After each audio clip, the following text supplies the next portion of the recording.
Občinski svet občine Slovenska Bistrica se je v torek sešel na 3. izredni seji. Svetniki so obravnavali investicijske in nekatere druge projekte v tem mandatu. Pisna pobuda za sklic izredne seje je bila podana 18. oktobra na 21. redni seji občinskega sveta. Pobudo je podpisalo 8 občinskih svetnikov. V ta namen je občinska uprava pripravila tabelarični pregled realizacije investicijskih in drugih projektov. V bistvu sam tabelarični pregled je sestavljen iz posameznih področij občinske uprave, najprej civilna zaščita in reševanje, zatem področje družbene dejavnosti, kateri projekti so razdeljeni po področjih izobraževanja, otroškega varstva, športa, kulture, zdravstva in sociale. Prav tako je na področju okolja in prostora razdeljeno po področjih urejanja prostora, kanalizacije, vodovoda in cest. Zatem so premoženjske zadeve in ostalo, kjer so predvsem nakupi premoženja, torej pomembnejših nakupov, področje gospodarstva, tako da je vseh skupaj projektov in aktivnosti v tem obdobju opisanih 457 številčno, kar pomeni skupna vrednost investicijska cirka dobrih 58 milijonov, od katerih je sofinanciran bilo pridobljenih za slabih 14 milijonov evrov. Tukaj tudi moram poudariti, da je na sektorju okolja in prostora so zajete tudi redne sofinancerske pogodbe za investicije s krajevnimi skupnostmi. Le teh v samo število projektov nismo zajeli. Zdaj, če bi samo zajeli te pogodbe za 4 leta, 15 krajevnih skupnosti, je to 60 pogodb, pa vsaka krajevna skupnost je v posameznem letu upravila 2-3 projekte, tako da bi teh projektov bilo seveda še znatno več, če bi jih tudi tukaj opredelili. Tako da, kot sem že povedal, v teh seznamih je skupaj projektov in aktivnosti 457 v znesku dobrih 58 milijonov evrov. Mogoče samo na začetku, sam sklic izredne seje je bil pogojen z pisno pobudo na prejšnji 21. redni seji z 8 podpisanimi občinskimi svetniki, s prvopodpisanim dr. Petrom Cvahtejem. Mogoče toliko za uvod. Prvopodpisani pod pobudo za sklic izredne seje dr. Peter Cvahte je v razpravi med drugim opozoril, da je gradivo, ki so ga prejeli, precej drugačno, kot so želeli. Po njegovih besedah veliko projektov zamuja. Precej projektov se je tudi podražilo. Župan dr. Ivan Žagar je pojasnil, da so vsi podatki o projektih na voljo. Terminski plani pa so vezani na sprejemanje dokumentov in investicijskih projektov. Poleg tega je poudaril, da so stvari izpeljane zakonito in transparentno, dejstvo pa je, da aktualne svetovne razmere krojijo izvedbo posameznih projektov. Občinski svet je ob koncu s 25 glasovi za sprejel sklep, da so se svetniki seznanili s poročilom o investicijskih in drugih projektih za mandatno obdobje 2018-2022. Lokalne volitve 2022. Klub študentov Slovenska Bistrica je minulo soboto v svojih prostorih pripravil predvolilno debato, ki so se udeležili vsi 4 kandidati za župana občine Slovenska Bistrica. To so aktualni župan dr. Ivan Žagar s podporo strank NSI, Desus, SLS in SDS, kandidat Gibanja Svoboda Ljubo Poles, kandidat SNS Matej Španinger in kandidatka Stranke za ljudstvo Slovenije Romana Brzin. Kandidati so odgovarjali na vprašanja, ki so jih študentje zastavili o perečih temah v občini. Med drugim so povedali, kako bi popestrili kulturno in zabavno dogajanje, tako za mlade kot tudi ostale občane. V našem programu je tudi ne samo center Slovenske Bistrice. Jaz sem živela v času, kjer smo imeli mladinske sobe, kjer smo se mladi družili desetletja in verjamem, da mladi pogrešajo v svojih lokalnih, krajevnih skupnostih prostore, kamor se lahko zatečejo k druženju, da ne postopajo po gostilnah in podobnih, ne vem, nekje. Naprimer, sedaj se družijo pri nas na igrišču, ampak jih prepodi jih dež na Pragerskem, je slabo vreme. Res, v bistvu mladi potrebujejo prav ene skupnosti. To je tudi naša vizija, da bi obuditev teh mladinskih sob. V bistvu so pristojnosti predsednikov krajevnih skupnosti, zdaj pa odvisno, kakšen predsednik je tudi v določeni krajevni skupnosti. Jaz moram povedati, da na Pragerskem smo blazno razočarani nad našim predsednikom, ki ne stori ničesar v tej smeri. Udeležujem se v Bistrici občasno teh druženj za novo leto ampak razdvojili smo se, tako bom povedala, bi bilo potrebno več takega pristnega človeškega stika, pobud iz strani ljudi, kaj si želijo. Verjamem, da za to bodo tudi sredstva in da se peljejo določeni projekti in s tem tudi več druženja, morda medkrajevna srečanja občanov, da bi bilo tako, kot je bilo včasih. Meni se tudi zdi, da je naša Slovenska Bistrica postala več ali manj spalno naselje.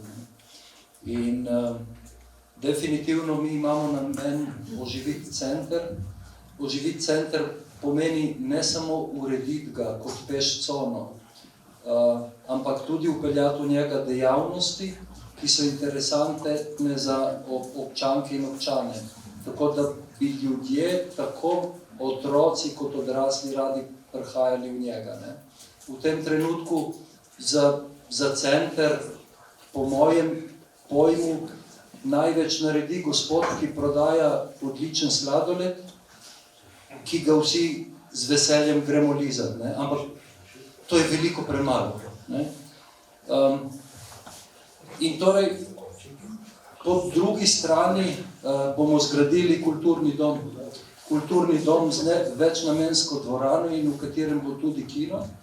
In imamo namen vzpostaviti tudi mladinski center kot javni zavod. Ne? Torej, kot javni zavod, kjer boste lahko mladi udejanjali svoje interese. Tako na kulturnem področju, kot tudi po področju izobraževanja, torej raznih usposabljanj, imeli, ne vem, glasbene sekcije, ne vem kaj vse, ker to je treba vprašati vas, ne mene. Ne? Ampak menimo, da moramo narediti občino prijazno mladim. Ne? In če veste ali ne, obstaja pravzaprav tudi prav poseben certifikat občina prijazna mladim, ne? Kjer v tem trenutku, kolikor vem, 34 občin je lani ali podaljšalo ta certifikat ali ga pa pridobilo, Slovenske Bistrice pa med njimi ni. Reči to, ne, da je Slovenska Bistrica spolno naselje, pa tako mesto kot občina, jaz se tem težko strinjam, pa mislim, da je nekorektno, da vse tisti, ki tu delujejo, ne nazorne tudi do kluba študentov. Se tudi klub študentov organizira dogodke. Ne. In mi imamo pri nas številne inštitucije, ki te dogodke organizirajo. Res pa je, da največkrat veliko vejo o tem povede tisti, ki jih jaz nikdar na nobenem dogodku ne vidim. Ne. To ne pomeni, ne, seveda, da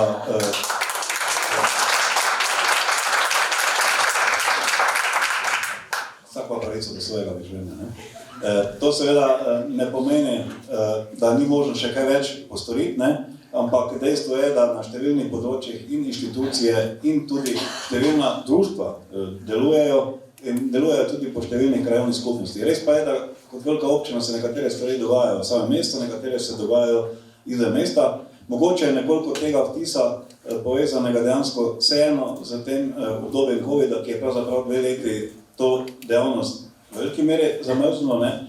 Te dejavnosti so se zdaj zelo aktivirale in že, ne, to je bilo čutiti letošnjo poletje, ne, po številnih krajih, pa tudi tukaj v Slovenski Bistrici, in kar zadeva občine je temu vedno sledila in temu še bo naprej sledila in to tudi spodbujala.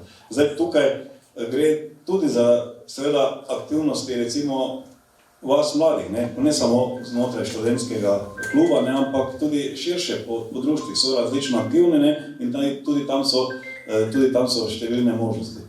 Zdaj, kar zadeva seveda samega mestnega jedra, ker so že te stvari izpostavljene, zdaj mestno jedro se uporablja tudi za večje dogodke, ne, ki so zelo dobro obiskani, res pa je, da je zadnjih 2 leti ni bilo. Ne.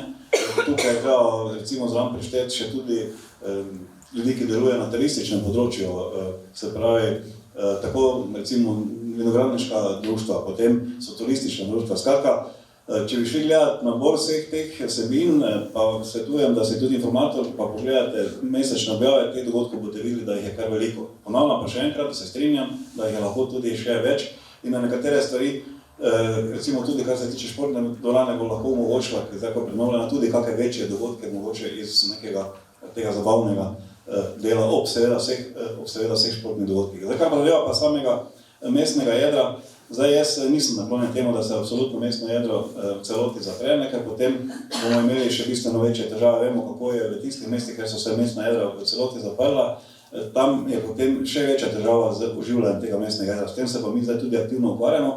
Pa ne bo verjetno tudi ne tako enostavno tega speljati, ker moramo vedeti, da skozi mestno jedro poteka tudi regionalna povezava. Ampak seveda z gradnjo zahodne obvoznice, ki smo jo uspeli speljati, se bo pa ta težki promet iz tega naselil in promet se bo temu tudi tukaj prilagodil. Se pravi, da bo možno teh dejavnosti, ki pa se zdaj že pojavljajo, pa ne samo sladoleče, tudi kaj druga je zdaj že možno najti na mestno jedro, da bo pa tega več. Ponavljam pa še enkrat, da je pa res to, da so bile te aktivnosti kar v vzponu do Covida. Takrat so se pa stvari res ustavile. Če ste bili pozorni, tudi kar nekaj lokalov, še drugih se je odprlo v samem mestnem jedru. Stara mestna jedra so pa čisto, ki jih je najtežje peljati. Zdaj, kar zadeva pa sve še področje kulture. Sicer, zdaj občina pomaga številnim kulturnim društvom tudi v investicijskem delu, tudi na Pragerskem. In ko ste že ravno omenili, pravzaprav po vseh krajih imamo mi določene prostore, kjer bi se lahko mladi tudi tam združevali. Je pač treba mogoče te prostore si nekoliko tudi deliti. Jaz sem prepričan, da so razni prostori krajevne skupnosti ali pa kakih društev zelo malo zasedene, če bi šli pogledati tedensko ali pa mesečno zasedbo in z nekim urnikom je mogoče te stvari seveda tudi aktivirati še bolj, kar je seveda tudi verjetno naš namen, pa gre tudi za racionalno rabo. Kar zadeva pa kulturnega centra tu v Slovenski Bistrici, mi imamo številne inštitucije, je tudi kar nekaj zelo različnih dvoran, ki se uporabljajo za svoje namene, za svojo specifiko, odvisnosti od dogodka, nenazadnje tudi mladinski center tu se uporablja za to. In kar pa mogoče manjka ena taka mestna dvorana, tu pa se zdaj dejansko potekajo že razgovori, da se v bistvu v tak kulturni del izpelje objekt, v katerem v tem trenutku domuje Svoboda, to je to kulturno društvo v Slovenski Bistrici. Mi se dogovarjamo z lastniki ostalih prostorov, da je prišlo do odkupa tega prostora in da bi naredili v tem smislu recimo za delovanje društev. Tu seveda morajo se s tem strinjati tudi kulturniki iz Svobode, pa ne nazadnje so tak namen tudi izrasli, da bi naredili tovrsten del tudi tu in s tem tudi dodatno prispevali k obujanju centra. Ne nazadnje recimo v tem objektu še vedno deluje kino, je kar aktualen, koliko jaz poznam stvari, in tudi tu mi dejansko pomagamo, da te stvari delujejo. Veliko je tega, mogoče manjka ali pa celo preveč neke informiranosti in v posledici poplave informacij potem ljudje težko pridejo do teh informacij.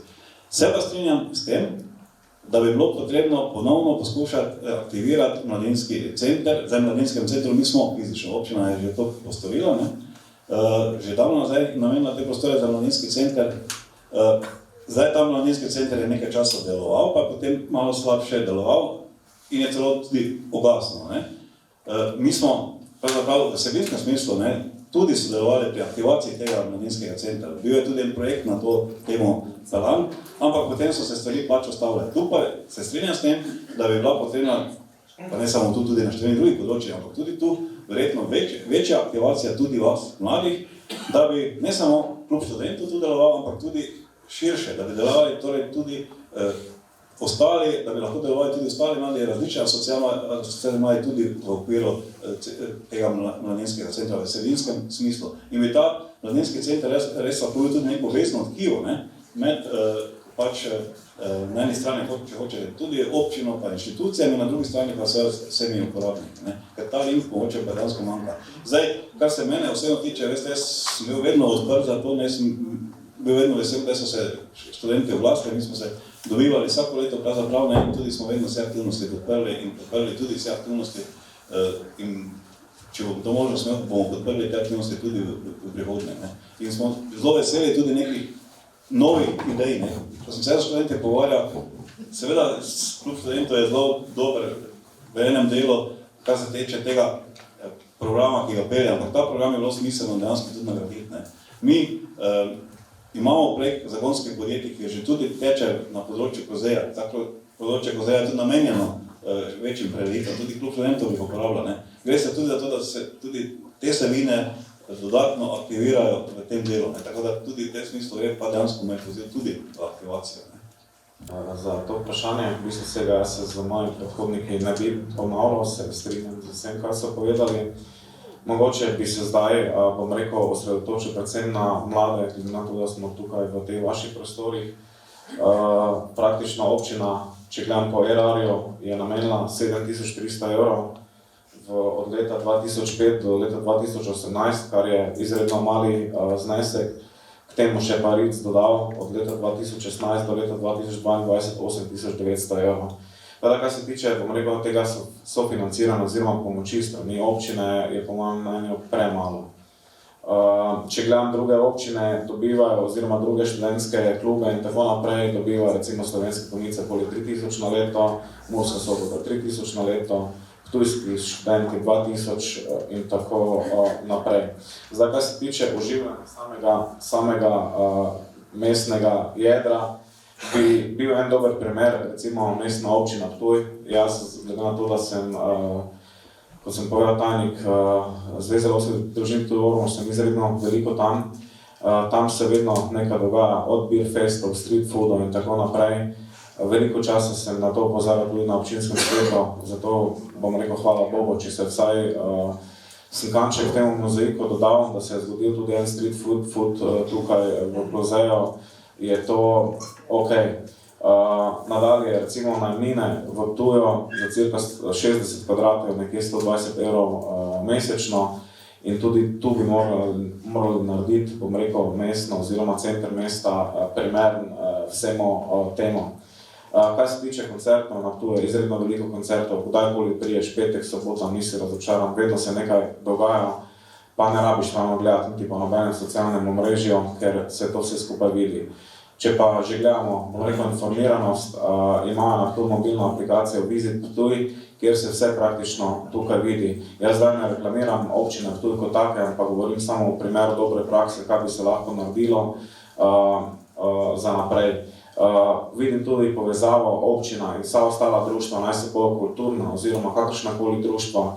Spet primer občine Kidričevo, oni zelo dobro sodelujejo na tem božično-novoletnem zadevi, kjer imajo ledeno ploskev pod šotorom. Ta šotor posojajo, je lasti občine in ga posojajo brezplačno uporabo vsem društvom, kjer se lahko dogajajo razne gasilske veselice in vsi ostali kulturni dogodki, da še organizator nima stroškov s tem. Moja pobuda na občinskem svetu je bila čisto na začetku mandata o nakupu gasilskega šotora. Takrat je prišel 40 000 evrov, pa jaz mislim, da bi v enem mandatu bil tolikokrat posojen, da bi bil ta znesek že zdavnaj preplačan. Je nekaj dogodkov tukaj, nagrado kulturnih in tako drugače obarvanih. Bom rekel, da tudi, ko sem RIC-u svetoval oziroma direktorju RIC-a, kar se tiče COVID-a, ko je bilo zaprtje, se je naredila ena, bom rekel, stand-up oziroma komedija, katero smo lahko gledali preko spleta. Druge občine so v času zaprtja COVID-a organizirale koncerte preko spleta, preko streama, da so si ga pač lahko tisti občani pregledali. Tako da bom rekel, jaz več v tem področju, kot pričakujem od vas mladih, pričakujem predvsem od občine in z občino povezanih podjetij, naj si bo RIC, Zavod za kulturo, tudi Zavod za šport lahko kako stvar organizira za mlade, res da organizirajo tek, mogoče pa bi še lahko kakšen dogodek dodali k temu. Tudi vi organizirate koncerte, zdaj ta nazadnje bil, mislim, da skupino Mi2 v Kozeju je bil izredno dobro obiskan, tako da tudi vas poziv, mogoče še kakšni taki pod blagovno znamko vašega kluba, da organizirate neko tako zadevo in da bo potem postala tradicionalna kot vse te vaše aktivnosti, naj si bo v bazenov Slovenska Bistrica, kjer imate pač vaš dan, organizirate, ne vem, brezplačne ure tenisa in vsega tega. Mogoče bi bilo res, da jaz verjamem, da Norico dosti dela, predvsem gospa Jeglič, katero lahko javno pohvalim, izredno dobro organizirani vsi dogodki. Mogoče še kakšen dogodek več, ker res bi mogoče prišlo več ljudi v Slovensko Bistrico tudi od drugod, če bi se venomer nekaj dogajalo. Zdaj za te dogodke je dober Lozej, ker potem tam se ne rabi ceste zapirati. Če pa gledamo dolgoročno te novoletne prireditve, katere so tukaj, pa absolutno sem že dal pobudo, da se nabavijo šotor, kateri bo v lasti občine, ograja, katera bo v lasti občine in vse ostala infrastruktura, katera je potrebna za izpeljavo tega dogodka, da je ne nabavljamo, da je ne najemamo vsako leto, ker to so praktično stroški, katere imamo vsako leto in so praktično nepotrebne. Te stvari bi lahko posojali še vsem ostalim društvom, za vse ostale prireditve in bi spet ostal denar v občini, kot pa da občina najema, pa vse ostala društva najema, vse to opremo, katero bi lahko enkrat kupili, omeli in jo potem pač nekako transparentno dali v dobro vseh društev. V zadnji tekmi prvega dela prvenstva med drugoligaši, torej v 15. krogu, so Bistričani v športnem parku igrali proti ekipi Beltincev. Na koncu so zmagali Beltinčani z rezultatom 2-1. Zadnji 15. krog prvega dela drugoligaške konkurence je v Bistriškem športnem parku postregel z obračunom med domačo Ketijami Impol Bistrico in Beltinci Klima Tratnjek. Pomembno tekmo sosedov na prvenstveni lestvici smo prvič v živo prenašali tudi sodelavci Studia Bistrica.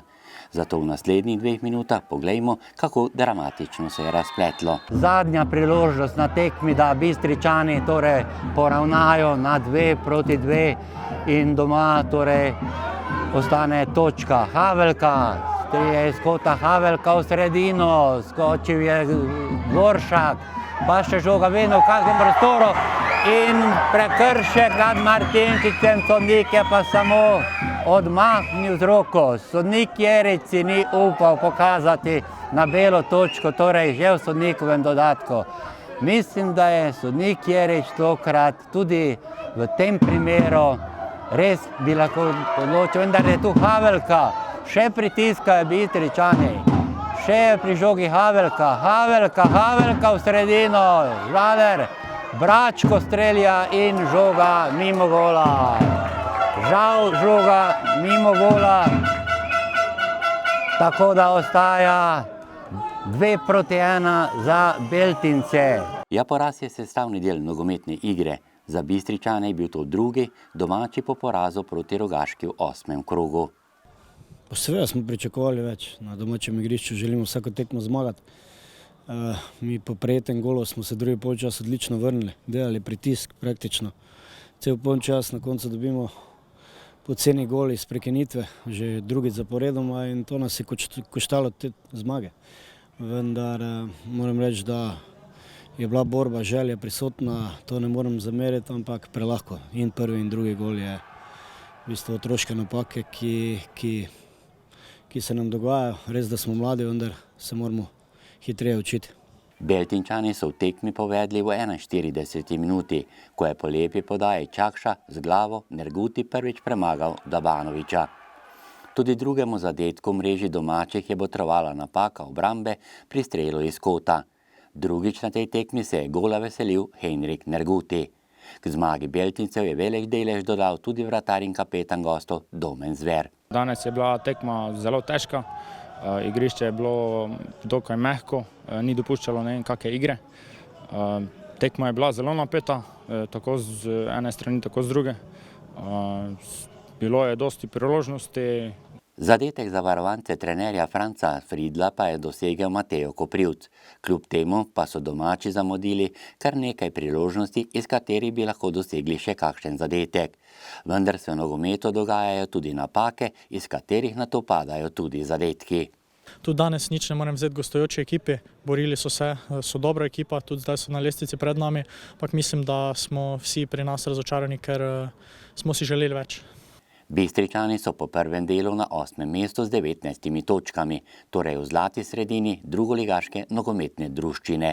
Ja, 19 točk po prvem delu, definitivno je ni slab izkupiček, mislim, da je lahko okolica s tem kar zadovoljna, tudi sami se trudimo, da smo čim boljši. Naslednji prvenstveni obračun bistriško ekipo čaka že to soboto, ko bodo na domači zelenici gostili ekipo Jadrana iz Dekanov.